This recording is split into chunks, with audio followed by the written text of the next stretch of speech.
Namaste and crystal blessings. Back for part 2 that was rudely cut off because of lack of storage.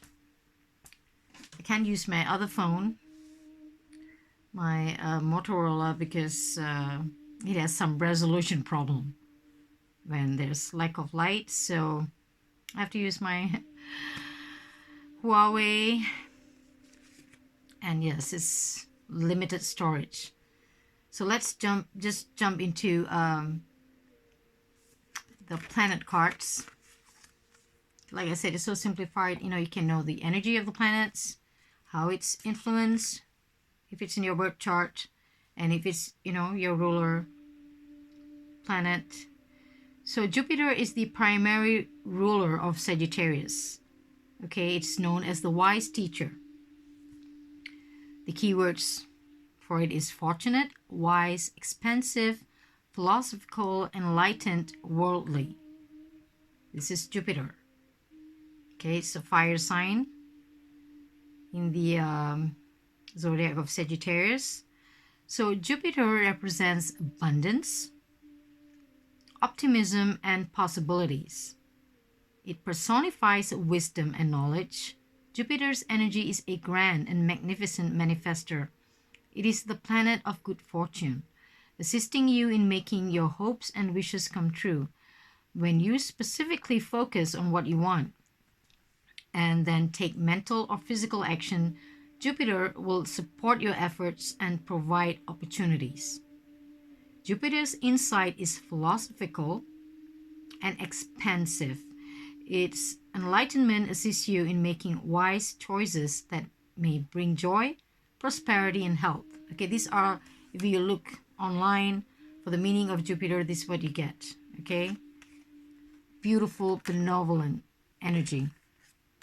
It also has healing, abundance, plenitude, prosperity, good fortune, generosity, compassionate, magical intentions, stability, faith, and higher knowledge. And Neptune, which is relatively a new luminary, a wandering stars planet, which is discovered in, 1864. So you don't get them in Vedic astrology because it's quite ancient. Vedic has 9 grahas in their chart. So they have Saturn, Mars, Jupiter, Venus, Mercury, and then they have Ketu, the South Node, Rahu, the North Node, Sun, and Moon.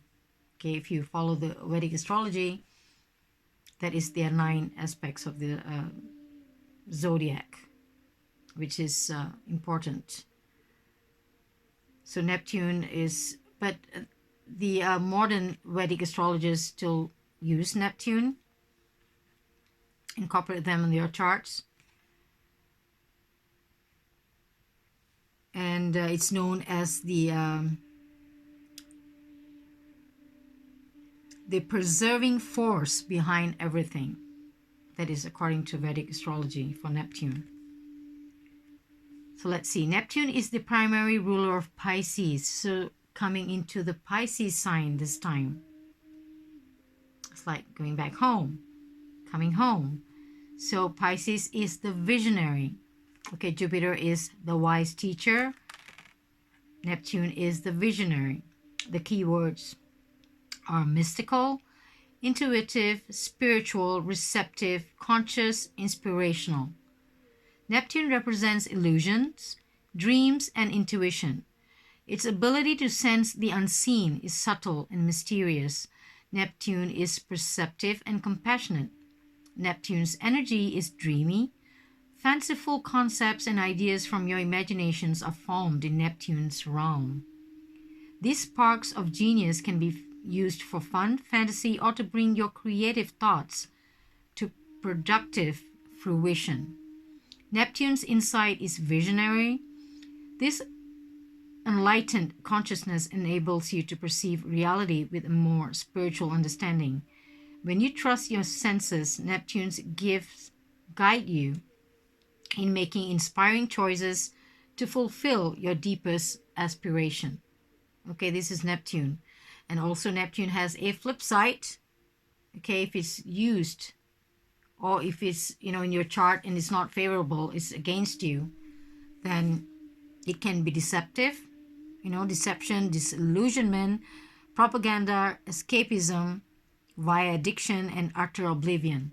So this can also be used against you by external governing, like what you see going around in the world for the last 2 years. I don't want to mention it, but you can see this drama, trauma, chaos. They use astrology. That's the bitter truth. It all boils down to, it's written in the stars. So, of course, we have Pisces card. This is the zodiac sign card. Okay, it's yellow. The planets are turquoise. You saw the further astrology, which is green. So Pisces, as we know, the planet is Neptune. Again, its element is water. It's mutable, 12th house. It's mystical, emotional, sensitive, spiritual, adaptable, intuitive, kind, imaginative. And some of those keywords you can also find in Neptune because they go, together. That is the governing planet. So we know Pisces energy and the two planets. So when they come together, this is a powerful time for setting intention and for manifestation.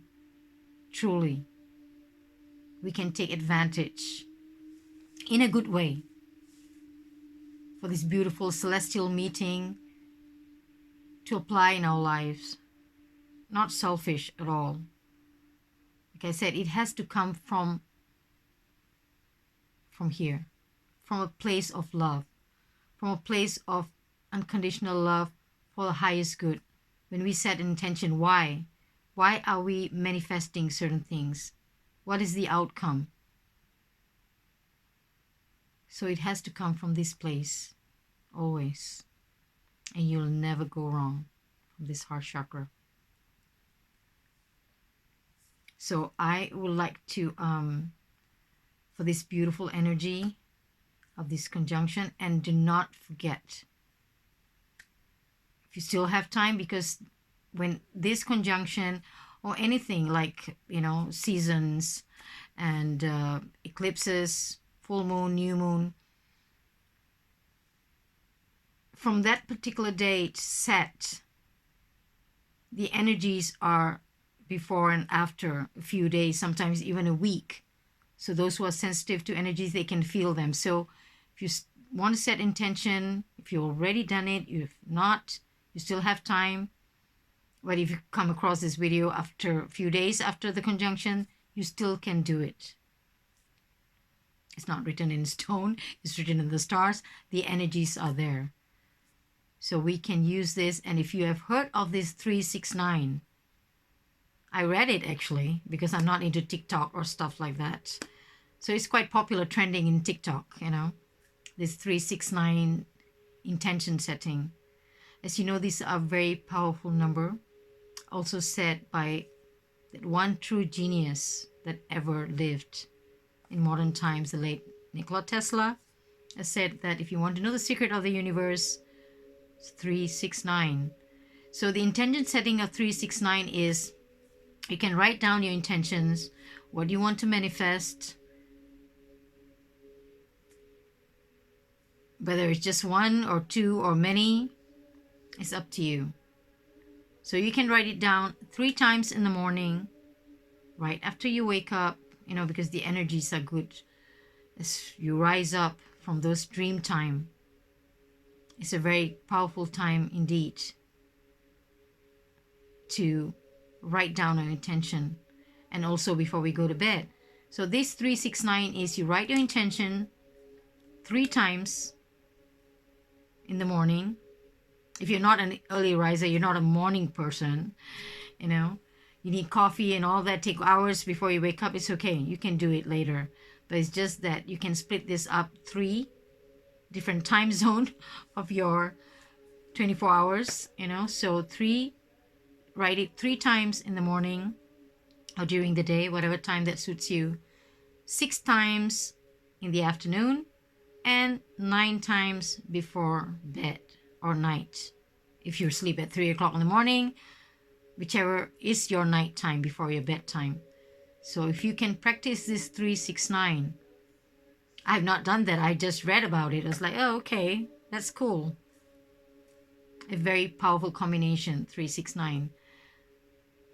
So this is the time. It is the time of magic. It's the time of creativity. So we can use and connect with these beautiful energies that is given to us by the cosmos, created by a beautiful creator, the highest consciousness, the super consciousness.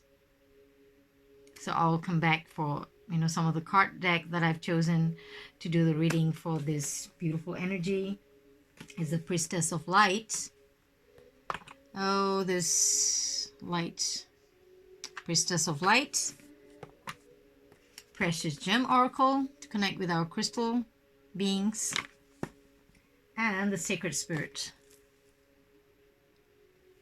How we can work our higher energies. So before this video get cut again, so I'll see you on the third part of this beautiful Jupiter Neptune conjunction in Pisces. And yes, it's written in the stars. Lots of love from me, Lakesh. Namaste.